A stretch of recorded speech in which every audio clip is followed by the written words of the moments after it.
Is there objection? Without objection, those three will be admitted. Senator Scott. All right. First, congratulations on your nomination. Thank you, Senator. And thank you for being willing to serve our nation. I served in the Navy. I'm really proud of my dad. He was crazy. He did all 4 combat jumps with the 82nd Airborne. He, after that, survived all that and fought in the Battle of the Bulge. And what they went through, it was hell.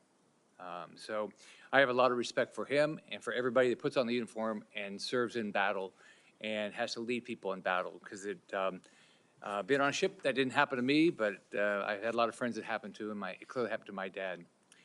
I've served on this committee for 6 years, 2 years under President Trump and the past 4 under President Joe Biden. I've seen how the Biden-Harris administration pushed the DOD to prioritize wokeness over being the most lethal military force in the world. It's our readiness, our national security, and our ability to recruit people who are willing to put their lives on the line for our country. Can you talk about some of the changes we can make to improve recruitment and rebuild our military into the most lethal force in the world? First of all, Senator, thank you for the question. Thank you for your time. I think the first and most important thing we could have done is elect Donald Trump as the new commander-in-chief, because past is prologue.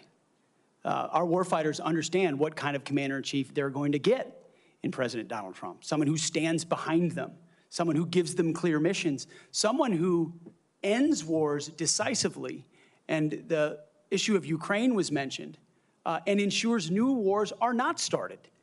There was a minor incursion under Barack Obama into Crimea, followed by nothing under President Trump, followed by an all-out assault by Vladimir Putin into Ukraine under the Biden administration. That did not happen under Donald Trump.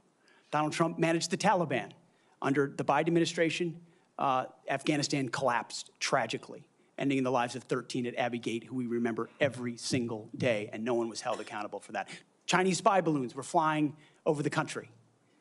None of that happened under Donald Trump, and our warfighters understand that. So there's no better recruiter, in my mind, for our military than President Donald Trump. My job is to come alongside him, should I be confirmed, and continue to emphasize his emphasis on warfighting, on getting anything that doesn't contribute to meritocracy out of how decisions are made inside the Pentagon.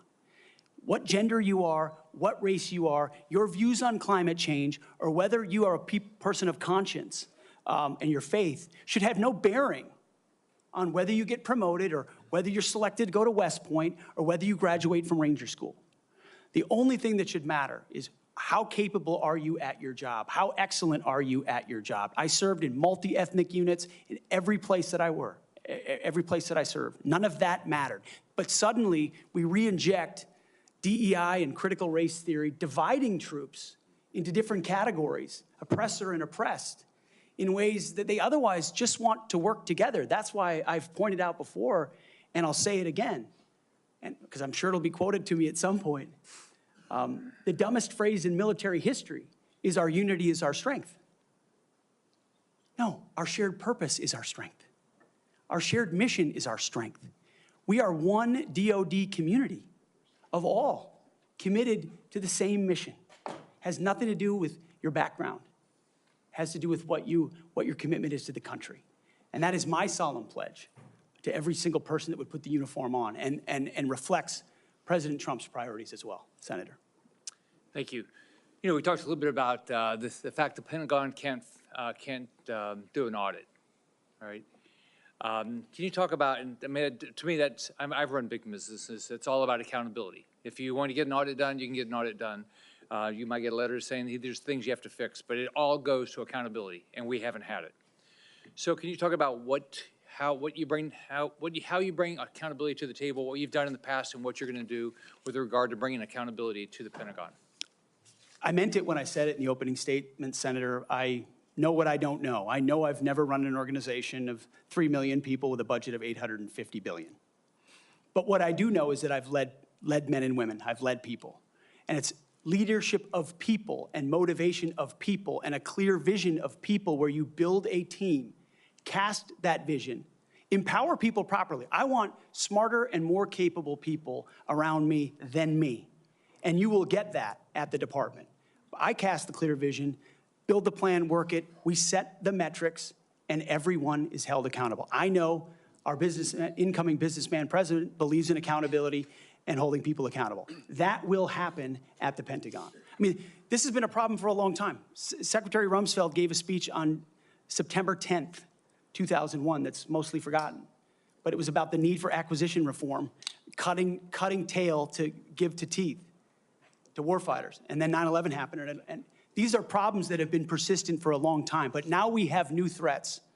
And we need the urgency of this moment. As you said, Mr. Chairman, the most dangerous moment we've been since the end of the Cold War and possibly since World War II. The urgency to do everything possible to get the capabilities into the hands of warfighters, Emergency Powers Defense Production Act, whatever it takes, and an audit is certainly part of it. Why do you want to do this? Why do you want to do this job? What drives you? You have 30 seconds. Because I love my country, Senator, and I've dedicated my life to the warfighters. People see me as someone who hosts a morning show on television.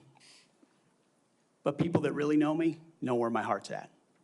It's with the guys in this audience who've had my back, and I've had theirs.